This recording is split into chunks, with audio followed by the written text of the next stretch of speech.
तत्पुरुष समास की चर्चा के क्रम में तत्पुरुष समास से संबंधित सामासिक प्रक्रिया का एक महत्वपूर्ण अंश समाप्त हो चुका है। आज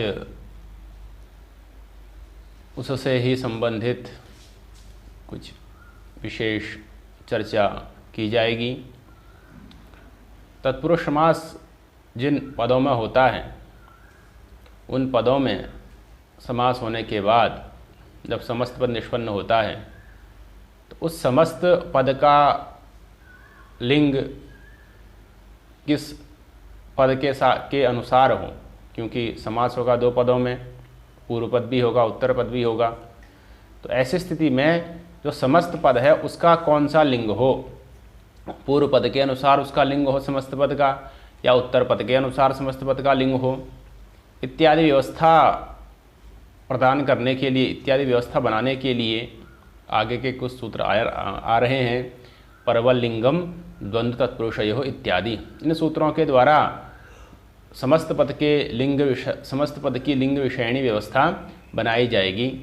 आज के पाठ में इन्हीं सूत्रों का विचार किया जाएगा। आज का प्रथम सूत्र है परवल लिंगम द्वंद्व तत्पुरुषयोः। परवत लिंगम द्वंद्व तत्पुरुषयोः तीन पद का सूत्र है। परस्य इव परवत अव्यय पद हो गया, लिंगम प्रथमांत हो गया, द्वंद्व तत्पुरुषयोः षष्ठी विभक्ति द्विवचनांत है। अब यहाँ पर यह एक नियम सूत्र है। यह सूत्र नियम करता है कि द्वंद्व समास में और तत्पुरुष समास में पर वाला जो पद होगा उसके अनुसार ही समस्त पद का लिंग कहना चाहिए, रखना चाहिए। इस प्रकार की व्यवस्था, इस प्रकार का नियम यह सूत्र करता है। द्वंद्व से यहाँ पर इतरेतर योगो द्वंद्व को लेना है, समाहार द्वंद्व को नहीं लेना है, क्योंकि समाहार द्वंद्व में तो नपुंसकम से नपुंसक लिंग हो जाता है और तत्पुरुष समास में भी यह व्यवस्था देता है। अब द्वंद्व तत्पुरुषयोः यह रूप षष्ठी का है या सप्तमी का है, इस पर भी विचार है। तो द्वंद्व तत्पुरुषयोः यह रूप षष्ठी विभक्ति द्विवचन का ही स्वीकार किया गया है। अगर द्वंद्व तत्पुरुषयोः इसको सप्तमी विभक्ति द्विवचन का मान लिया जाए तब तो द्वंद्वे तत्पुरुषे, द्वंद्व में और तत्पुरुष में जो उत्तर पद होगा उसके अनुसार पूर्व पद के लिंग का अतिदेश किया जाएगा।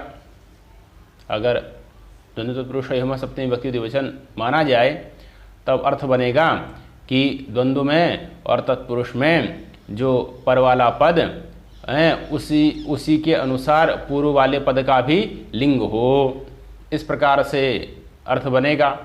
क्योंकि जो पर शब्द है वह ससंबंधिक है, पर शब्द के से पूर्व का आक्षेप हो ही जाएगा, तो पर के अनुसार पूर्व वाले शब्द का भी लिंग होने लगेगा। तब तो मयूरी कुक्कुटौ, मयूरी च कुक्कुटश्च इत्यादि विग्रह में जो द्वंद्व समास किया जाएगा तो कुक्कुट पर वाला है, उसका पुल्लिंग, वह पुल्लिंग का है, तो उसके अनुसार ही मयूरी के लिंग का भी अतिदेश होगा। तो मयूरी में जो ईकार है उसकी निवृत्ति होने लगेगी, मयूर कुक्कुटौ इस प्रकार का अनिष्ट रूप बनने लगेगा। इसीलिए द्वंद्व तत्पुरुषयोः को सप्तमी विभक्ति द्विवचन का न मान करके षष्ठी विभक्ति द्विवचन का ही माना जाता है और अर्थक ग्रहण किया जाता है। षष्ठ्यंत से, षष्ठी विभक्ति से षष्ठ्यंत का जो अर्थ, इस प्रकार से अर्थ किया जाता है। तो द्वंद्व तत्पुरुषार्थयोः यह इसका अर्थ बन जाता है।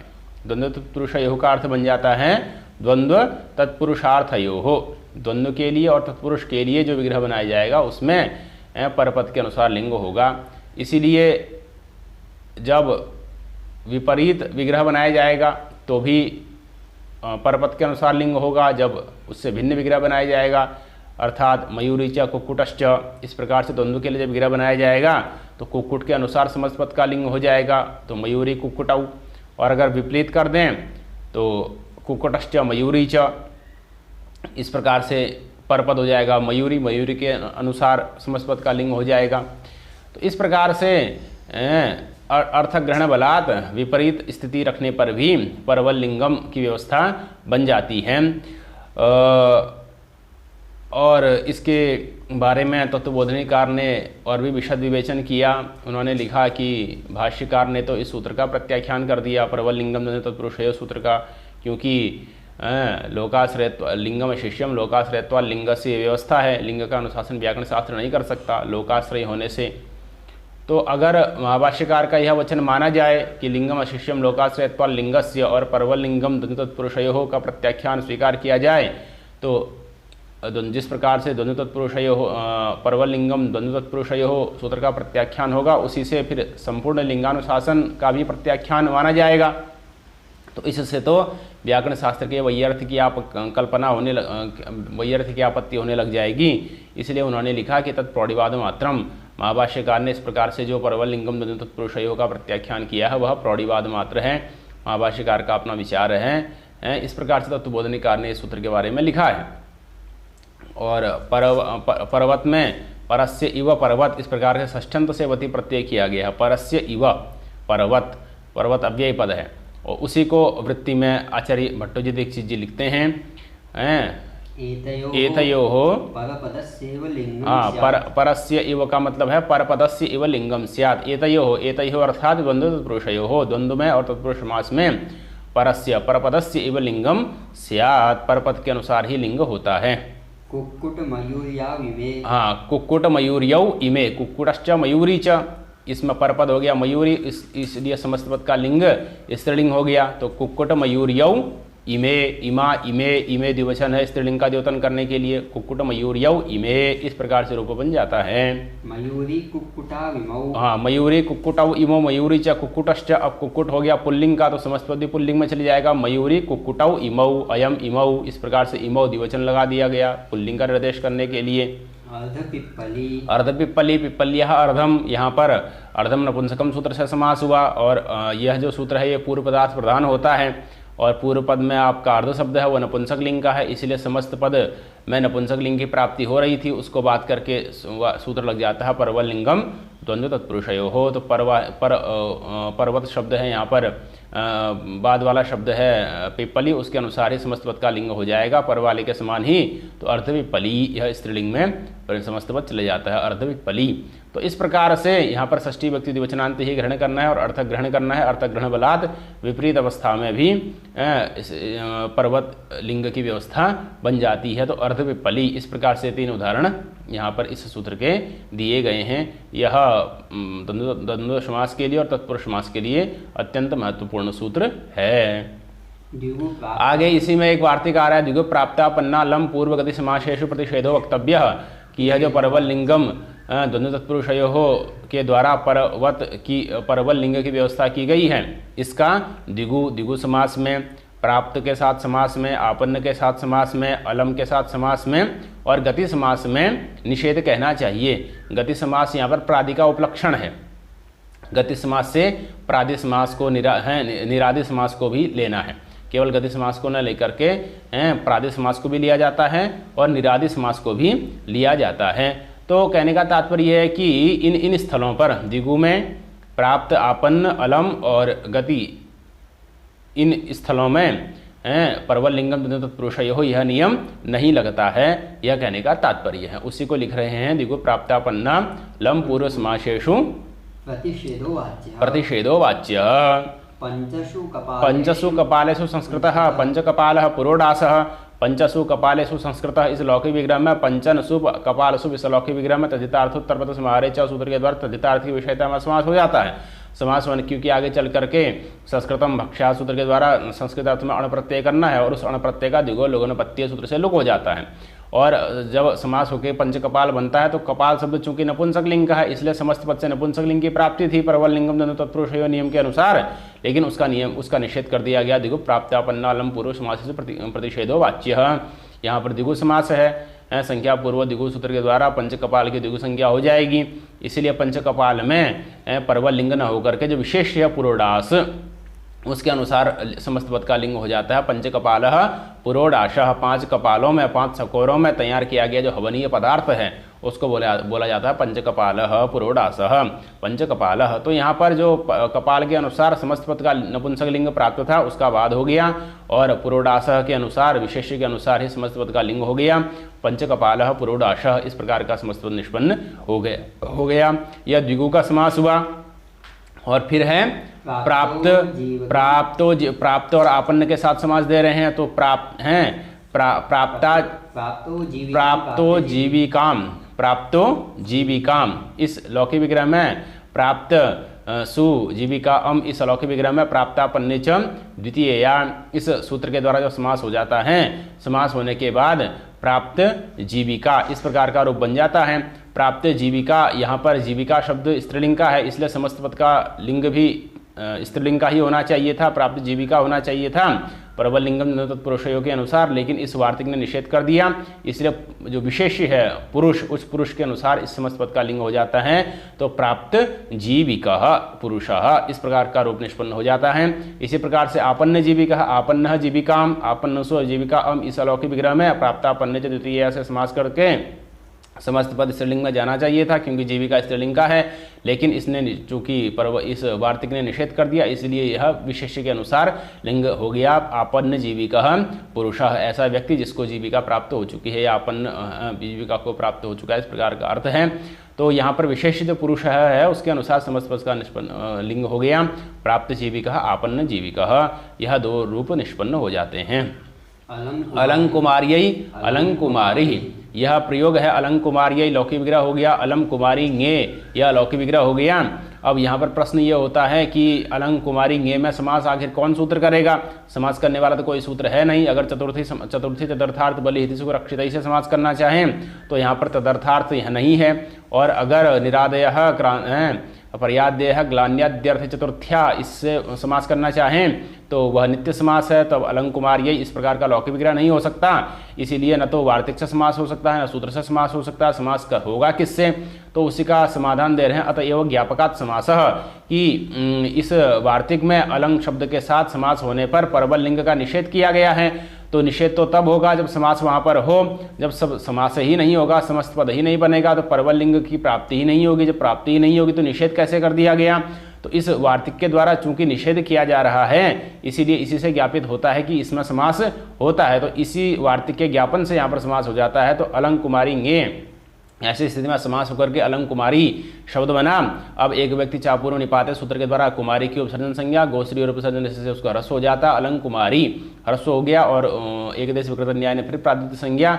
अब अलंकुमारी में जो स्त्रीलिंग था कुमारी शब्द, उसके अनुसार समस्त पद का लिंग प्राप्त था, लेकिन पर इस वार्तिक के द्वारा निषेध कर दिया गया। तो अलंकुमारी ही पुरुषः, इस प्रकार से पुरुष के अनुसार अलंकुमारी ही शब्द ह्रस्व होकर के इसका प्रयोग हो जाता है। अलंकुमारी ही गोश्री और उपसर्जन से ह्रस्व होकर के अलंकुमारी ही इस प्रकार का रूप निष्पन्न हो जाता है। वही लिखा है अलंकुमार्यै अलंकुमारी ही। अतएव ज्ञापकात् समासः। निष्कौशाम्बी, ये गति समास का उदाहरण दे रहे हैं। वस्तुतः ये गति समास का उदाहरण है नहीं। कौशाम्बी शब्द के योग में निर की गति संज्ञा होगी ही नहीं, क्योंकि गति संज्ञा तो क्रिया के योग में होती है। ये निरादि समास का ही उदाहरण है। यहाँ पर गति ग्रहण प्रादि का भी उपलक्षण है, प्रादि या गति निरादि समास का भी उपलक्षण है। गति से केवल गति संज्ञा को नहीं लेना है। तो निष्क्रांत है कौशाम्ब्याः इस प्रकार से लौकिक विग्रह होकर के, या क्रांत है कौशाम्ब्याः इस प्रकार से अश्वपद विग्रह होकर के, निर्कौशाम्बी अंगसी इस प्रकार का लौकिक विग्रह होकर के, निरादय क्रांताद्यर्थे पंचम्या वार्तिक से समास होकर के निर्कौशाम्बी बन जाएगा।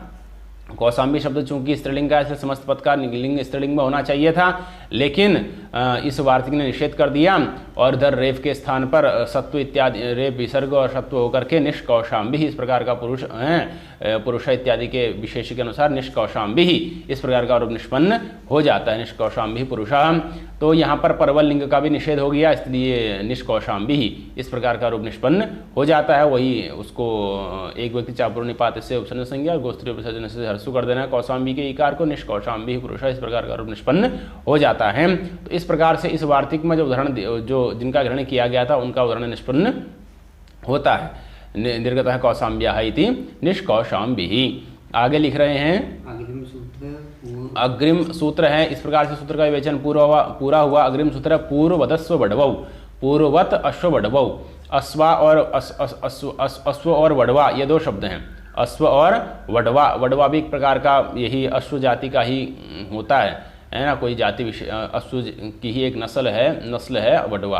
तो अश्वश्च वडवाच इस लौकिक विग्रह में अश्वसु वडवासु इस लौकिक विग्रह में जब समास करते हैं तो फिर इसमें वडवा शब्द चूंकि स्त्रीलिंग का है, स्त्रीलिंग का होने के कारण से इसको परवलिंगम तत्पुरुषयो सूत्र के अनुसार समस्त पद का लिंग स्त्रीलिंग होना चाहिए था, लेकिन यहाँ पर उसका निषेध करने के लिए वार्तिक सूत्र आ गया पूर्ववत अश्ववडवौ की जो पूर्ववत है, जो अश्व और वडवा शब्द का जो समास होता है तो फिर समस्त पद का लिंग पूर्व के अनुसार हो जाता है, पर के अनुसार नहीं होता। तो पूर्व में अश्व है उसके अनुसार समस्त पद का लिंग हो गया अश्ववडवौ, इस प्रकार का रूप बन गया। अश्ववडवे इस प्रकार का रूप नहीं बनेगा, तो अश्ववडवौ ये बन गया।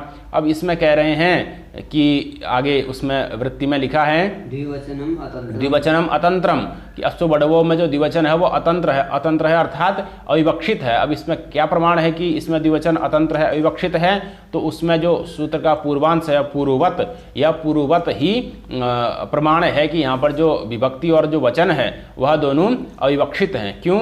अगर केवल अश्ववडौ द्विवचन में ही हैं यह पूर्ववत लिंग का विधान करना इस सूत्र का प्रयोजन होता तो पूर्ववत अश्ववडवौ इतना बड़ा सूत्र न बना करके अश्ववडवौ इतना ही सूत्र बनाते। उसी से अश्ववडवौ में पूर्ववत लिंग होकर के समस्त पद अश्ववडवौ बन ही जाता। पूर्ववत ग्रहण करने की क्या आवश्यकता थी? पूर्ववत ग्रहण किया गया है, इसी से पता चलता है कि द्विवचनम अतंत्रम है ना, जो द्विवचन है या जो विभक्ति है द्वितीय विभक्ति है वह अविवक्षित है। केवल विभक्ति और वचन केवल द्विवचन को ही नहीं लेना है, उससे भिन्न वचन भी लिए जा सकते हैं। इसीलिए अगर यहाँ पर तृतीयांत के साथ विग्रह होगा तब भी पूर्ववत ही लिंग होगा हैं, और अगर बहुवचनांत के साथ विग्रह होगा तब भी इसमें पूर्ववत ही लिंग होगा।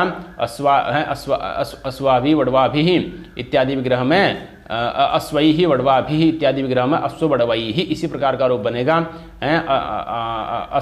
अश्वान वडवाश्च इस विग्रह में भी अश्ववडवान इसी प्रकार का रूप बनेगा, यह कहने का तात्पर्य है। तो पूर्ववत ग्रहण से ही विभक्ति और वचन दोनों ही यहाँ पर अविवक्षित हैं, इस प्रकार का ज्ञापन मिल जाता। अन्यथा तो निपातन से ही कार्य सिद्ध हो जाता, अश्ववडवौ ऐसा सूत्र बनाने से ही काम चल जाता, उसके लिए अलग से पूर्ववत ग्रहण करने की सूत्र में आवश्यकता नहीं थी।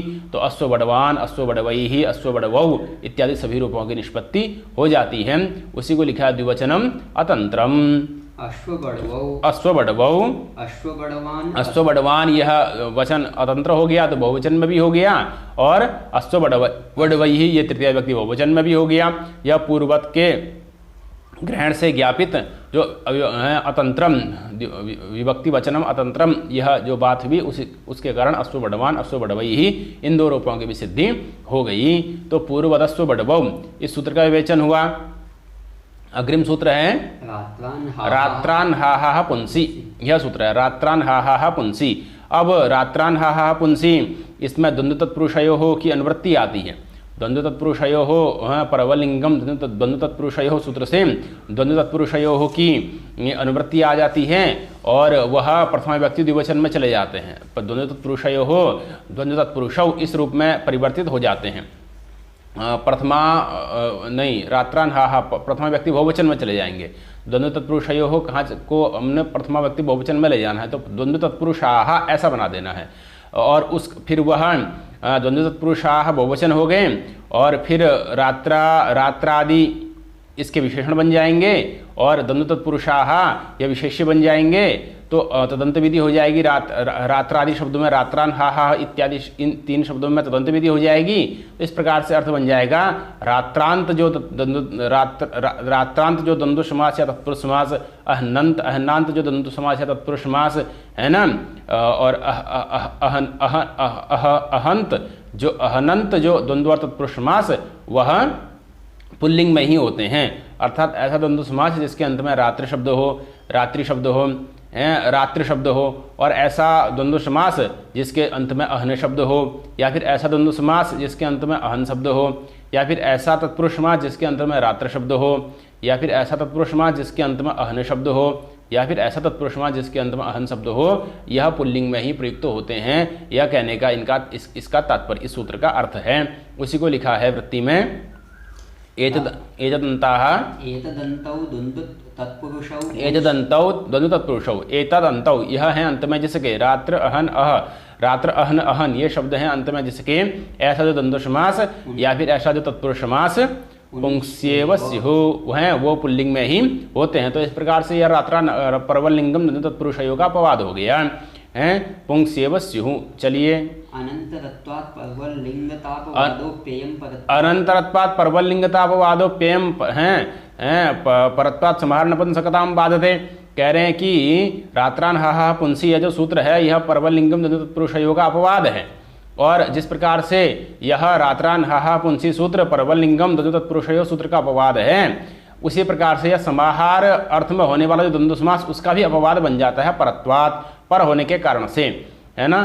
तो अनंतर से विधिर्वा होती प्रतिषेधो वा इस नियम के होने से रात्र परवल्लिंगम द्वंद्व तत्पुरुषयों के अनंतर में यह सूत्र है रात्रान हा पुंसी, इसलिए रात्रान हा पुंसी सूत्र परवल्लिंगम द्वंद्व तत्पुरुषयों का तो अपवाद बन जाता है और पर होने के कारण से समाहार द्वंद्व का भी यह अपवाद बन जाता है। द्वंद्व परवल्लिंगम द्वंद्व तत्पुरुषयों सूत्र में जो द्वंद्व गृहीत है वह केवल इतरेतर योग द्वंद्व गृहीत है, समाहार द्वंद्व गृहीत नहीं है। लेकिन रात्रान हा पुंसी सूत्र समाहार द्वंद्व का भी अपवाद बन जाता है पर होने के कारण से। वही लिखा है अनंतरत्वात् हाँ परवल्लिंगतापवादोपेयम परत्वात् समाहार नपुंसकताम बाधते। यह इसका अर्थ हुआ। अब एक एक करके इसका उदाहरण देंगे।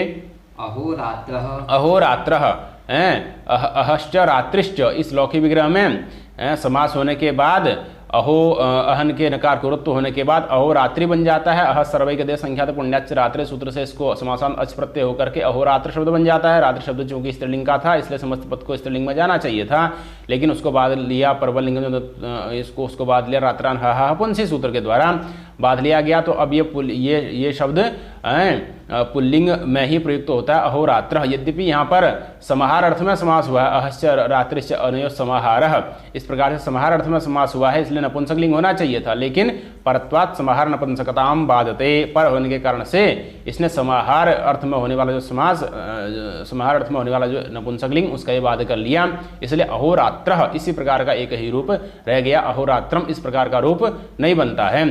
तो ये तो रात्र शब्द का हुआ। रात्रे है पूर्व भाग है पूर्व रात्र, यहाँ पर एक देशी समास कर देंगे तो भी रात्रि के समान परवल्लिंग प्राप्त था उसको बाध करके इसके द्वारा पुल्लिंग का विधान हो जाएगा रात्रान हा पुंसी सूत्र के द्वारा। तो पूर्व रात्र इस प्रकार का समस्त पद निष्पन्न हो जाता है। यहाँ पर भी रात्रि के समान उत्तर पद न होकर के समस्त पद का लिंग न होकर के जो पुल्लिंग है रात्रान हा पुंसी से विधीयमान पुल्लिंग उसी का विधान हुआ समस्त पद में। तो पूर्व रात्र यहाँ पर भी पूर्व रात्र इस प्रकार का रूप निष्पन्न हो गया। यहाँ पर भी वही रात्रि शब्द से समासान अच प्रत्यय होकर के पूर्व रात्र इस प्रकार का रूप निष्पन्न हो गया। पूर्व रात्र पूर्वाह्न अहना पूर्वम इस विग्रह में समास इत्यादि होकर के पूर्वाह्न शब्द बन जाता, पूर्वाहन बन जाता है। अहन को अहना आदेश हो जाता है अहनोन्नयतेभ्यः, तो पूर्वाहन बन गया, अणत्व हो गया, अहनोदंतात् पूर्वाहन शब्द बन गया। अब अहन शब्द चूंकि नपुंसक लिंग का था तो परवलिंगम तत्पुरुष सूत्र के द्वारा नपुंसक लिंग की प्राप्ति थी, उसको बात करके रात्रान हा पुंसी सूत्र के द्वारा पुल्लिंग हो गया। पूर्वाह्न इस प्रकार का रूप निष्पन्न हो जाता है। पूर्वाह्न अहन पूर्वम पूर्वाह्न इस प्रकार इसकी सिद्धि पहले भी आ चुकी है, प्रसंगवश यहाँ पर भी दे दिया गया है। तो पूर्वाह्न द्व्यः द्वयोः अह्नो समाहारः इस विग्रह में समाहार अर्थ में समास होकर के द्व्यः शब्द बन जाता है और उसमें फिर परवलिंग अहन के अनुसार प्राप्त था नपुंसकलिंग उसका बाद होकर के इस सूत्र के द्वारा पुल्लिंग हो जाता है। तो द्व्यः अब यहाँ पर यद्यपि ये द्विगु समास है और अकारांत उत्तर पद वाला है, लेकिन चूंकि जो टच का आकार है वह समास का अंतावयव है इसलिए अदंत उत्तर पद वाला नहीं बनता, इसलिए सोंगीप इत्यादि का प्रसंग भी नहीं होता। तो द्व्यः इस प्रकार का ही रूप बन जाता है। द्व्यः यह पुल्लिंग में रूप निष्पन्न हो गया। द्व्यः तोत्रे ये आपके रात्रान हा पुंसी सूत्र के उदाहरण निष्पन्न हुए। इसके बाद एक वार्तिक दे रहे हैं संख्या पूर्वम रात्रम क्लीबम की जो संख्या पूर्वक रात्रि शब्द, ऐसा रात्रि शब्द जिसके आदि में संख्यावाचक शब्द हैं वह क्लीबम वह नपुंसक लिंग में होता है। यह एक लिंगानुशासन का सूत्र है, ये वार्तिक भी नहीं है सूत्र भी नहीं है, लिंगानुशासन का सूत्र मात्र है। महाभाष्य में भी ये देखा नहीं गया है, लेकिन अत्यंत महत्वपूर्ण उपयोगी होने के कारण से इसका यहाँ पर संग्रह आचार्य दीक्षित जी ने कर दिया है। है। तो संख्या पूर्वम रात्रम क्लीबम, संख्या है संख्यावाचक शब्द है पूर्व में जिसके ऐसा जो रात्र शब्द वह नपुंसक लिंग में होता है। यह भी परवल लिंगम द्वंद्व तत्पुरुषयो का एक प्रकार से द्वंद्व तत्पुरुषयो हो और रात्रान्हा पुंसी इन दोनों का ही अपवाद है, प्रतिप्रसव है। तो उदाहरण दिया द्विरात्रम त्रिरात्रम गणरात्रम। तो द्वयो हो रात्रि हो समाहार, इस अर्थ में समाहार अर्थ में समास होने के कारण से नपुंसक लिंग प्राप्त ही था। उसको बात करके सूत्र के द्वारा यहाँ पर उसको बात करके हैं द्वयो रात्रि समाहार इस विग्रह में द्विरात्रि इस स्थिति में परवल लिंगम द्वंद्व सूत्र के द्वारा परवल लिंग स्त्रीलिंग प्राप्त था। उसको बात परवल लिंगम को बाध करके रात्रान्हा पुंसी से पुल्लिंग प्राप्त था। उस पुल्लिंग को बाध करके भी रात्रा इस वार्तिक के द्वारा इस सूत्र के द्वारा गण सूत्र के द्वारा नपुंसक लिंग का विधान हो जाता है। तो द्विरात्रम इस प्रकार का आरोप निष्पन्न हो जाता है। इसी प्रकार से तिसृणाम रात्रिणाम समाहार इस विग्रह में त्रिरात्रि बनने के बाद परवल लिंगम तत्पुरुष से स्त्रीलिंग की प्राप्ति थी। उसको बात करके रात्रान्हा पुंसी से पुल्लिंग की प्राप्ति हुई। उसको बात करके भी इस गण सूत्र से नपुंसक लिंग कर दिया गया।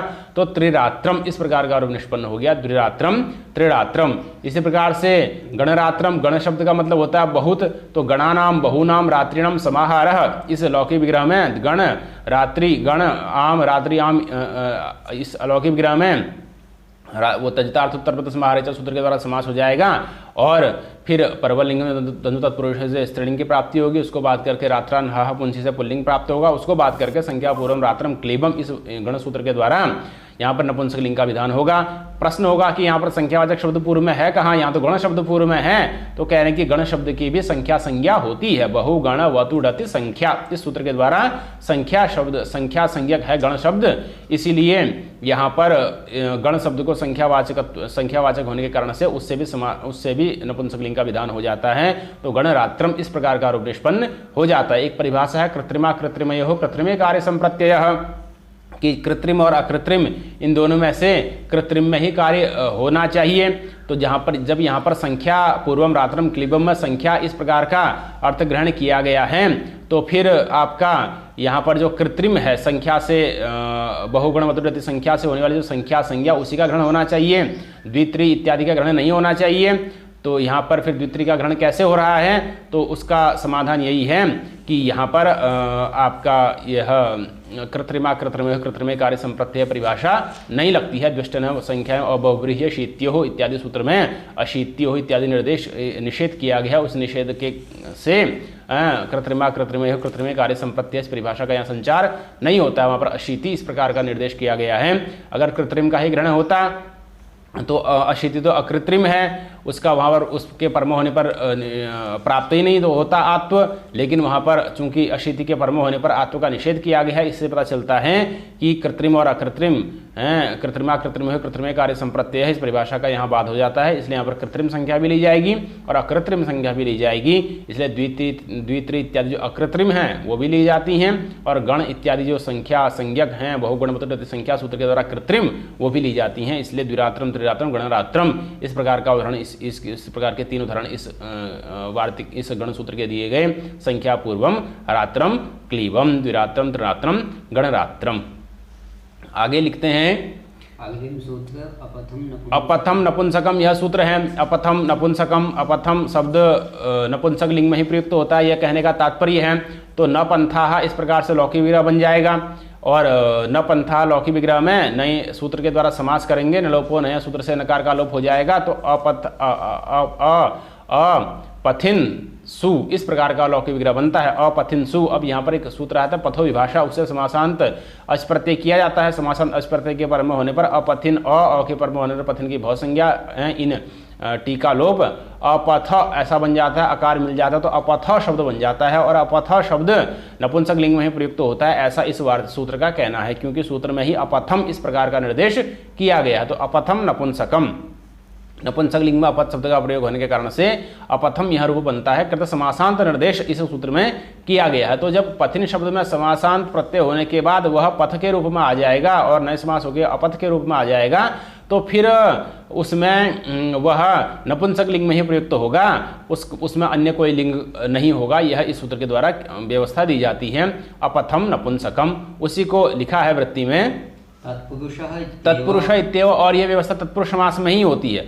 अगर मान लिया कहीं बहुब्रीहि समास अविद्यमानः पंथाः यस्य, अविद्यमानः पंथा यस्य इस विग्रह में नयोस्तर्थ्यानम वाच्यो वाच्य उत्तर बदलोप इस वार्तिक के द्वारा अगर समास करेंगे तो वहां तो फिर आपका जो विशेष्य है उस विशेष्य के अनुसार ही समस्त पद का लिंग होगा अपथोदेशः, इस प्रकार का रूप बनेगा अपथः।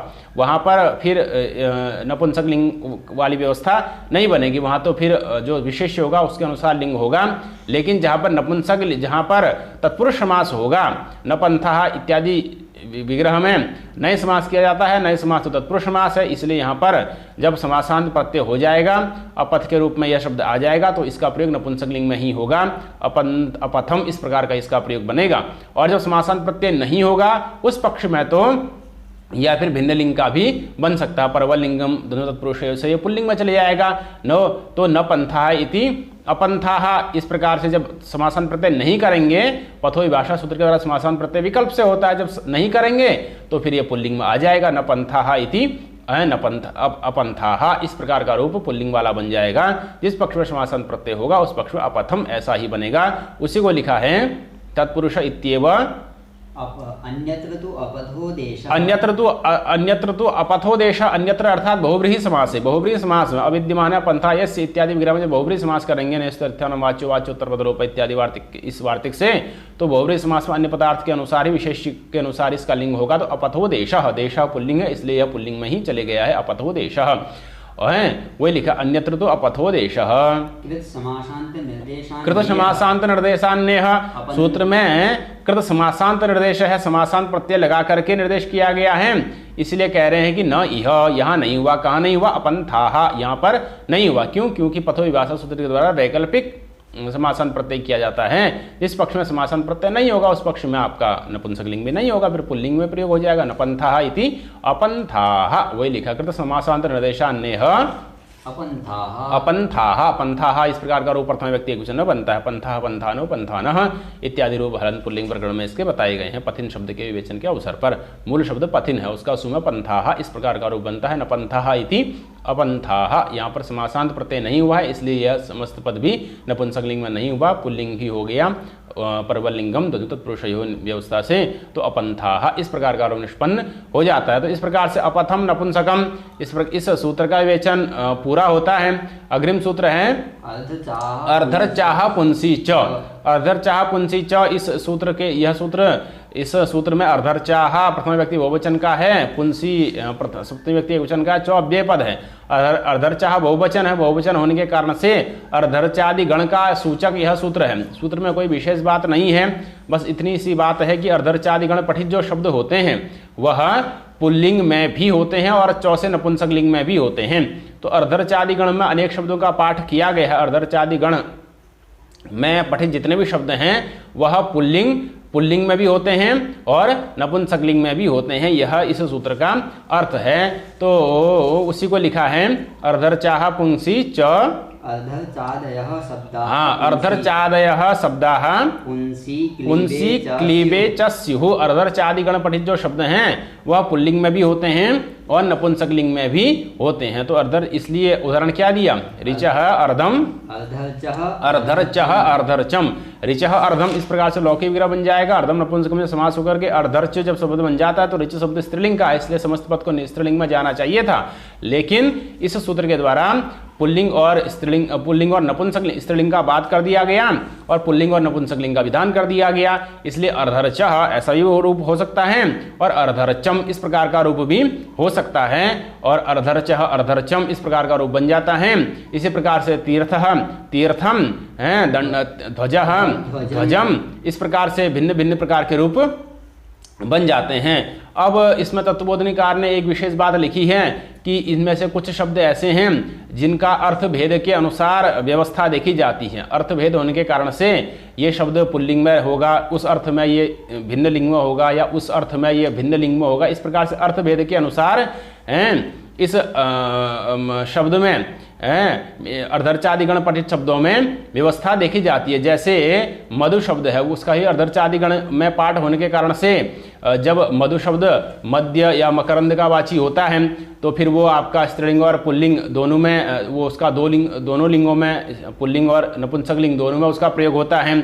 और जब चैत्र महीने का वाचक होता है तो मधु शब्द पुल्लिंग में ही प्रयोग होता है, और जब क्रिया का वाचक हो जाता है तो विशेषण के अनुसार उसका लिंग हो जाता है। इस प्रकार से भी व्यवस्था तत्वबोधनिकार ने इसके बारे अर्धर्चादिगण पठित कुछ शब्दों के बारे में दी है कि कुछ अर्थ विशेष होने पर, कुछ शब्द किसी विशेष अर्थ में आने पर उनके अनुसार फिर लिंग होता है। इस प्रकार से भी उन्होंने लिखा है।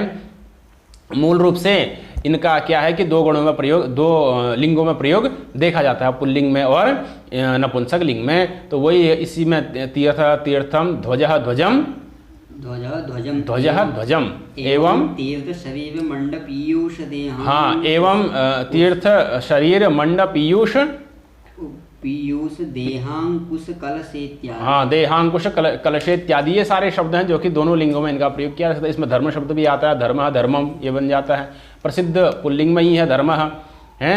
तो सूत्र शब्द भी है, सूत्र सूत्रम दोनों हो सकते हैं, लेकिन लिंगानुशासन में सूत्रम ऐसा प्रतिबद्ध पाठ है, इसलिए सूत्रम शब्द नपुंसक लिंग में ही प्रयुक्त करना ज़्यादा उचित है, सूत्रम। तो इस प्रकार से अर्धर्चा पुंसी च इस सूत्र का विवेचन पूरा होता है। अग्रिम सूत्र है जात्याख्यायाम एकस्मिन् बहुवचन मन्यतरस्याम। अब इस सूत्र का तात्पर्य यही है कि जाति आख्यायम, जाति ही आख्या जात्याख्या तस्याम जात्याख्यायाम एकस्मिन् जात्याख्यायाम सप्तमी व्यक्ति बहुवचन एक वचन का हो गया, एकस्मिन् सप्तमी व्यक्ति एक वचन का हो गया, बहुवचनम प्रथम व्यक्ति एक वचन का हो गया, अन्यतरस्याम विभक्ति प्रतिरूपक अव्यय है। तो ये अनेक पद का यह सूत्र है। कहने का तात्पर्य यह है कि जहाँ पर जाति अर्थ कहना हो, जाति से तात्पर्य क्या है, तो नित्यम अनेकानुगतम सामान्यम, इस प्रकार से जाति का लक्षण किया जाता है। और उस जाति को बताने के लिए त्व और तल ये दो प्रत्यय भी व्याकरण शास्त्र में किए जाते हैं, तस्य भावस त्वतलौ। तो जहाँ पर जाति अर्थ को बताने के लिए त्वतल प्रत्यय किए जाते हैं, जैसे मनुष्य शब्द से मनुष्यत्व या मनुष्यता, मनुष्य के अंदर रहने वाली जो जाति उसको बताने के लिए मनुष्यत्व या मनुष्यता, इस प्रकार से दो प्रत्यय कर करके मनुष्यत्व मनुष्यता इत्यादि रूपों की सिद्धि की जाती है। लेकिन कहीं कहीं जाति को बताने के लिए त्वतल प्रत्यय नहीं भी किए जाते हैं, जैसे ब्राह्मण शब्द है, यह स्वतः जातिवाचक है, आकृति ग्रहणा जाति ही, इस प्रकार से इसका लक्षण स्त्री प्रत्यय में किया जाएगा। जाति स्त्री विषाद द्वयो पदार्थ सूत्र में विवेचन किया भी गया है। तो वहाँ पर जाति के चार लक्षण शाब्दिक लोग मानते हैं, आकृति ग्रहणा जाति ही, लिंगा नाम च स्वभाग, सकृद आख्याद निर्ग्राह्या, गोत्रम च चरणै सह, चरणै सह को अलग कर देते हैं, इसलिए चार भी हो जाते हैं, अन्यथा गोत्रम च चरणै सह को एक साथ मिलाकर के तीन लक्षण भी हो जाते हैं।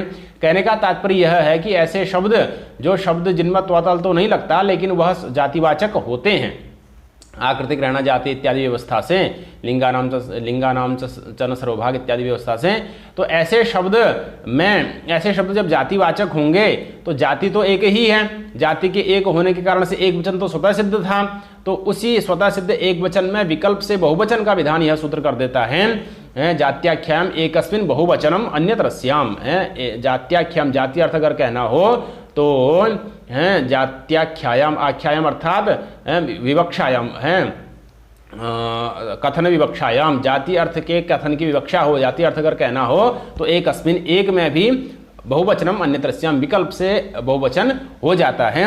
बहुवचन का मतलब यही है कि बहुनाम वचनम कथनम बहुवचनम, बहुत अर्थ का जहाँ पर वचन हो, कहना हो, वहाँ पर आपका बहुवचन हो जाता है, इसलिए जो विशेषणवाचक शब्द है उनसे भी बहुवचन हो जाता है। तो जैसे ब्राह्मण शब्द है जातिवाचक है तो अतल रहित है, तो उसमें भी जाति गत एकत्व को बताने के लिए बहुवचन का प्रयोग भी कर दिया जाता है। वस्तुतः ये मीमांसा शास्त्र की बात है, मीमांसा शास्त्र जातिवादी है, जातिवादी होने के कारण से उसमें एक आकृत्य अधिकरण चलता है। आकृत्य अधिकरण में आकृति को, जाति को ही वाच्य माना गया है। जब जाति को ही वाच्य मानेंगे तो फिर जाति तो एक ही है, एक वचन स्वतः सिद्ध है, तो उसी स्वतः सिद्ध एक वचन बहुवचन का विधान करने के लिए सूत्र का आरंभ कर दिया जाता है। महाभाष्यकार ने यद्यपि इसका प्रत्याख्यान किया है, अग्रिम सूत्र अस्मद्वेष्ट का भी प्रत्याख्यान किया है, लेकिन फिर भी स्पष्ट प्रतिपत्ति के लिए सूत्र अत्यंत आवश्यक है। तो इस प्रकार से ब्राह्मण, जो जातिवाचक शब्द हुआ ब्राह्मण, उसमें विकल्प से बहुवचन हो जाएगा, और जो उसका विशेषण पूज्य इत्यादि है उसमें भी बहुवचन हो जाएगा तदनुकूल, तो ब्राह्मणाः पूज्याः इस प्रकार से भी प्रयोग हो सकता है, और ब्राह्मणः पूज्यः इस प्रकार से भी प्रयोग हो सकता है। तो जब जातिवाचक होगा शब्द तभी ऐसा एक वचन और बहुवचन होगा, जब जातिवाचक नहीं होगा व्यक्तिवाचक होगा, जैसे देवदत्त यज्ञदत्तौ, तो यहाँ पर देवदत्त यज्ञदत्त में बहुवचन नहीं होगा, और एक ही शब्द होना चाहिए, दो शब्द जातिवाचक आ जाएंगे तो वहाँ पर भी फिर बहुवचन नहीं होगा। जैसे ब्रीहि यवो ब्रीहिश यवश्च दोनों जातिवाचक हो गए, इसलिए हमें बहुवचन का कोई प्रसंग नहीं है, ब्रीहि यवो इसी प्रकार का प्रयोग होगा। तो एक ही जातिवाचक शब्द हो तदगत जो एकत्व उसमें बहुवचन का विकल्प से विधान या सूत्र कर देता है, अतिदेश कर देता है, इस प्रकार से ये अतिदेश सूत्र हो जाता है। तो ब्राह्मणः पूज्याः ब्राह्मणः पूज्यः इस प्रकार से दोनों रूप बन जाते हैं। उसी को मूलकार ने वृत्ति में लिखा है एकोप्यर्थो बहुवद भवति है, एकोप्यर्थो वा बहुवद भवति कि बहुत्ववद भवति, एक ही अर्थ विकल्प से बहुत अर्थों के समान हो जाता है। ब्राह्मणः पूज्याः ब्राह्मणः पूज्यः, ये दोनों इसके उदाहरण दे दिए गए हैं। अग्रिम सूत्र है अस्मद्वयश्च। यह पूर्व सूत्र तो जातिवाचक शब्द को लेकर के एक वचन बहुवचन का विधान करता है, और अस्मदोद्वयोश्च यह सूत्र अस्मत् शब्द के बारे में है, एक वचन में ही एकत्वे द्वित्वे च विवक्षिते बहुवचनम वा स्यात् विकल्प से बहुवचन का विधान करता है। कहाँ? द्वयोः रूप या सप्तमी विभक्ति द्विवचन का है, और विवक्षितत्वम सप्तमी अर्थ, इसलिए द्वयोः का अर्थ लिख दिया एकत्वे द्वित्वे च विवक्षिते, जहाँ पर एकत्व अर्थ विवक्षित हो और जहाँ पर द्वित्व अर्थ विवक्षित हो, वहाँ पर अगर अस्मत् शब्द का भी प्रयोग किया जा रहा है तो अस्मत् शब्द में विकल्प से एक वचन भी हो जाएगा और बहुवचन भी हो जाएगा। यह सूत्र का अर्थ है। उसी को वृत्ति में लिखा है एकत्वे द्वित्वे च विवक्षिते, एकत्व अर्थ विवक्षित हो या द्वित्व अर्थ विवक्षित हो तो अस्मदो बहुवचनम वा स्यात्, अस्मत् शब्द से बहुवचन विकल्प से हो जाता है। यह सूत्र का अर्थ हुआ। उदाहरण देते हैं, वयम ब्रूमः पक्षे अहम ब्रवीमि। तो अहम ब्रवीमि यह उदाहरण हुआ। अहम ब्रवीमि यहाँ पर अस्मत् शब्द का प्रयोग है और एक वचन का प्रयोग है। अब इसमें हम अगर द्वित्व की विवक्षा कर दें तो अहम की जगह आवाम ब्रूवः इस प्रकार का रूप भी बन जाएगा। बहुत्व की विवक्षा कर दें तो वयम ब्रूमः इस प्रकार का रूप भी बन जाएगा। तो अहम ब्रवीमि, इसमें यहाँ पर अस्मद्गत जो एकत्व है उस एकत्व में अगर हम द्वित्व की विवक्षा कर दें आवाम ब्रूवः, और अगर बहुत्व की विवक्षा कर दें तो वयम ब्रूमः, इस प्रकार से हैं रूप बन जाता है। वही लिखा है आवाम वयम ब्रूमः पक्षे अहम ब्रवीमि आवाम ब्रूवः इति वा। तो अहम ब्रवीमि को पकड़िए, अहमगत अस्मद्गत जो एकत्व तद्गत एकत्व की विवक्षा करके उसमें द्वित्व की विवक्षा कर दे तो आवाम ब्रूवः, और इधर बहुवचन की विवक्षा कर दें तो वयम ब्रूमः। इस प्रकार से प्रयोग लोकतः सिद्ध हैं, लोक में भी इस प्रकार से लोग बोलते हैं, इसीलिए इस सूत्र का महाभाष्यकार ने प्रत्याख्यान किया। वस्तुतः स्पष्ट प्रतिपत्ति के लिए सूत्र अत्यावश्यक है। तो अहम ब्रवीमि का आवाम ब्रूवः वयम ब्रूमः इस प्रकार से रूप होता ही है। लोक में भी इस प्रकार से प्रयोग देखते ही लोग करते ही हैं। आदमी अपने आप को बोल देता है हम जा रहे हैं, तो यहाँ पर एक वचन होना चाहिए था मैं जा रहा हूँ, उसकी जगह वो हम जा रहे हैं इस प्रकार से बोल देता है। या दो लोग जा रहे होंगे उसकी जगह हम जा रहे हैं, ऐसा भी प्रयोग लोग कर देते हैं। एकत्व में बहुत्व द्वित्व में बहुत्व का प्रयोग लोग कर ही देते हैं। इसलिए लोकतः यह बात भी सिद्ध है अस्मद्वयश्च सूत्र के द्वारा जो बताई जा रही है। इसलिए महाभाष्यकार ने इसका प्रत्याख्यान किया। वस्तुतः स्पष्ट प्रतिपत्ति के लिए सूत्र अत्यंत आवश्यक है। इसी में एक वार्तिक आ रहा है सविशेषणस्य प्रतिषेधः।